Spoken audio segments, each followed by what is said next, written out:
Now listen to what else Trump had to say about Greenland. I'm seeking immediate negotiations to once again discuss the acquisition of Greenland by the United States. If there is a war, much of the action will take place on that piece of ice. Think of it. Those missiles would be flying right over the center of that piece of ice.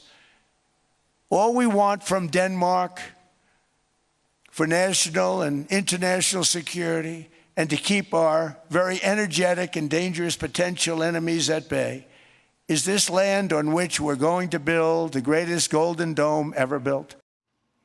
Rebeccah Heinrichs is a security analyst, and she joins me now. Do you see either side, the Europeans or President Trump, backing down over Greenland? Well, Stuart, I think that the United States can secure our interests while negotiating with the Greenlanders, the Danes, and through NATO. So I do think that we can get to a much better place than where we were even yesterday. I think President Trump's clarification that, of course, the United States is not going to use military force against our ally, the Greenlanders. As you mentioned, Greenland, of course, is a territory controlled by the Danes. The Danes have been very pro-American allies for the United States. They fought alongside American Marines in Afghanistan after September 11th, when President Bush called on NATO to support us. They did, and the Danes are right there with us. So this is a very pro-American ally.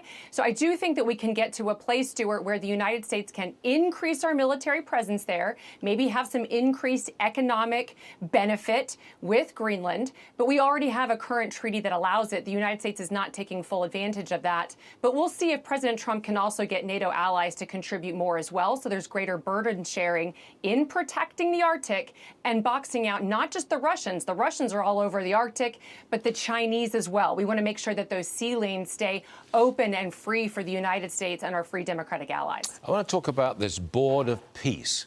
President Trump wants other nations to pay $1 billion to keep a permanent seat on this board of peace. Rebeccah, is this board of peace, is it an alternative to the United Nations?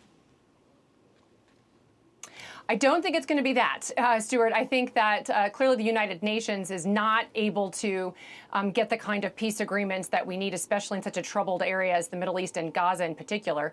But I do think President Trump is looking to find some people who have some financial investment in ensuring that the area stays peaceful. This has not been really well received with the high price tag for people to contribute. And so we'll see. President Trump in the past has come up with some creative ideas. They haven't worked out, and then he moves on to something else, always focused on the outcome that he wants. But $1 billion, I think, a piece on getting people to serve on this board is probably not going to get the best people who have the best ideas for peace, especially in such a troubled region, Stuart. President Trump was asked about his intentions, or otherwise, to take control of the Panama Canal. Rebeccah, do you think the Panama is next?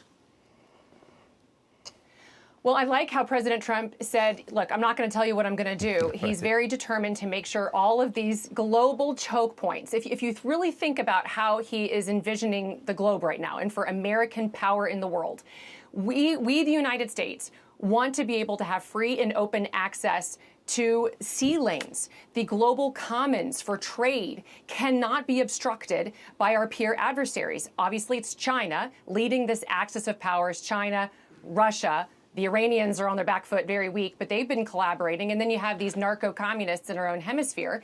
And President Trump's been very clear that we're not going to sort of sit back and watch this happen over time. We're going to be very forward-leaning and make sure that the United States has free and open access. And so Panama clearly is an important choke point for the sea lanes there. And so President Trump has been, he set out right in the beginning of this second term with Marco Rubio going down there and kicking the Chinese out of some of those ports there. So I think we're just going to kind of keep an eye on it, Stuart. Yes, indeed. Rebeccah, thanks for joining us. I know we've got a lot of work for you in the near future, and we'll see you again real soon. Thanks, Rebeccah. Thank you.